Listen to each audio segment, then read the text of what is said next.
All right. Thank you, the Lord, for so much. As always, giving a great shout out to everybody. Hope your day is going well and God bless. I'm going to dive right into this video. Double minded. What does it mean to be double minded?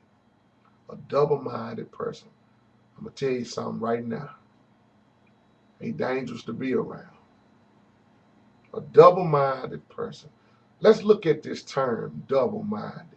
It comes from the Greek word dipsuchos, meaning a person with two minds or souls. Double minded. Go into the book of James. Got my little screen up right here. Chapter 1. And I'm just kind of, going through this. Chapter 1, verse 8 or 4 through 8. James was writing about a doubting person. James said about a doubting person that a doubting person, they could be like a wave of the sea, blown and tossed by the wind. That anybody who is pretty much double minded should not think they're going to receive anything from the Lord because they are double minded and they are unstable in everything they do. Or some might say unstable in all their ways. A double minded man is unstable in all their ways. Doubters, people who doubt God. See, a doubter is a double minded person. And I know I'm finna hit a lot of people in the head with this because tons of people like this. See, Jesus pretty much was saying the same thing in the book of Matthew 6 when he was talking about how you can't serve two masters and anything could be your master, whatever you put in front of God. It's unstable. He is unstable. I'm going to say mankind because you got double-minded women and double-minded men. It's unstable. That comes from the Greek word, which means unsteady, wavering in both his or her character and finish. See, a double-minded person is restless and confused in their thoughts. They confused in their actions, their behavior. They are confused. They are unstable. They are restless. They are a messed up person. They always in conflict with their own self. When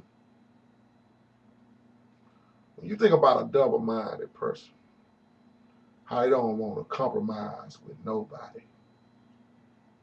See, people who are double-minded do not have the faith spoken of in Hebrews 11, 1 and 3, which is my favorite.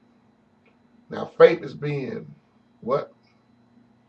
Let me give you the correct term as the Bible always say.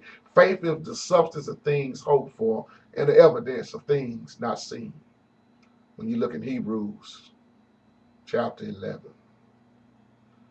And by faith, we understand that the universe was formed at God's command for those who believe. You believe in a God you haven't seen by your faith, by God operating and doing so many things in your life, by you just breathing right now. By faith, JT knows there's a God.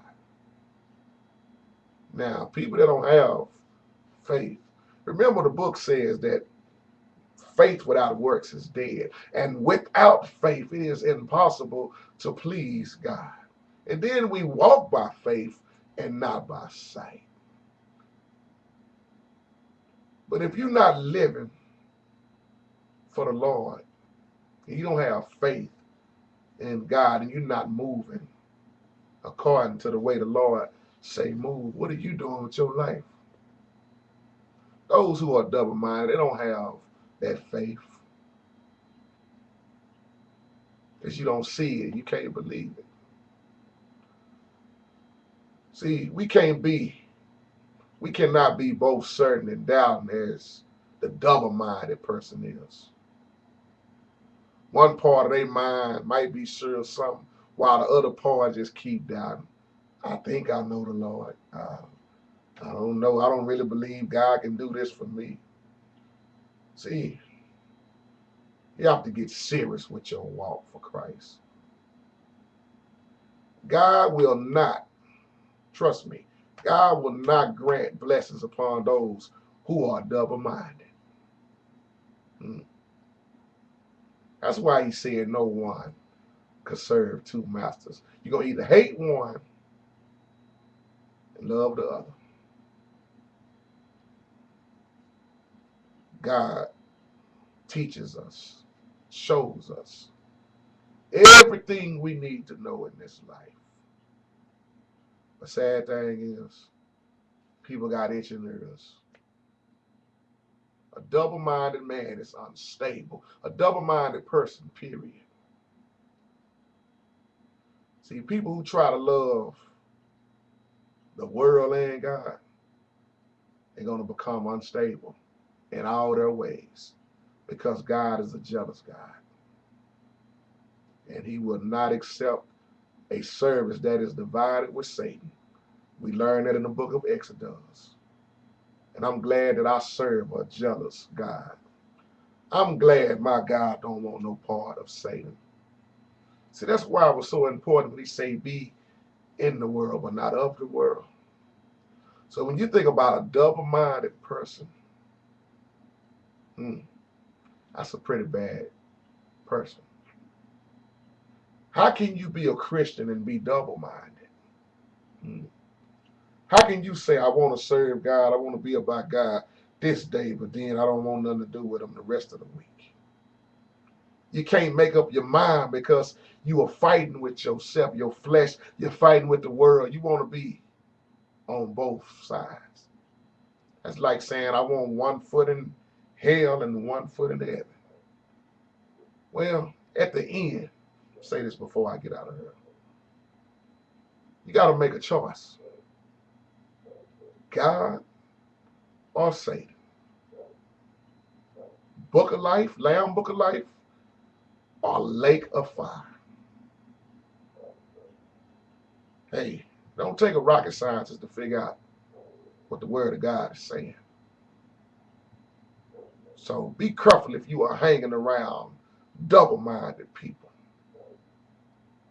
because they are in bad shape. And if you ain't careful, they'll get you in bad shape. Once again, a double-minded person, they are restless and confused in their thoughts. They don't know which way they're going. It's almost like a drunk man.